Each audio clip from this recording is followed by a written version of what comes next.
शिव हेरब बटिया कतेक दिन माँ, शिव हेरब बटिया कतेक दिन, भोला जोहब तोहर बटिया कतेक दिन माँ। मृतका के कोरि कोरि महादेव बनायल, मृतका के कोरि कोरि महादेव बनायल, सुख के कारण शिव, सुख के कारण शिव, पूजल महेश हो कतेक दिन माँ। भोला हेरब तोहर बटिया कतेक दिन माँ, भोला जोहब तोहर बटिया कतेक दिन माँ।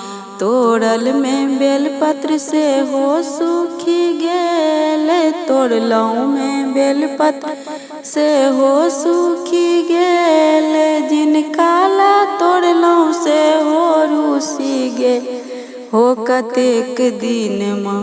भोला जोहब तोहर बटिया कतेक दिन माँ।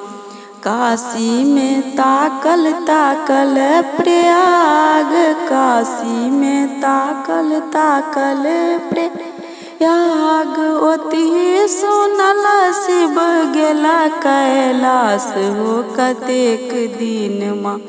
भोला हेरब तोहर बटिया कतेक दिन माँ, भोला जोहब तोहर बटिया कतेक दिन माँ। सबहक बेर शिव लिख पढ़ी देल, सबहक बेर शिव लिख पढ़ी देल, हमरा ही बेर कलम टूटी गेल हो कतेक दिन माँ। भोला हेरब तोहर बटिया कतेक दिन माँ, भोला जोहब तोहर बटिया कतेक दिन माँ।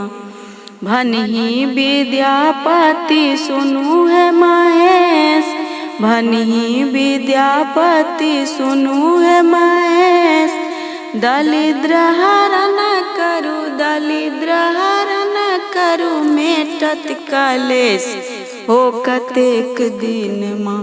भोला जोहब तोहर बटिया कतेक दिन माँ, भोला हेरब तोहर बटिया कतेक दिन माँ।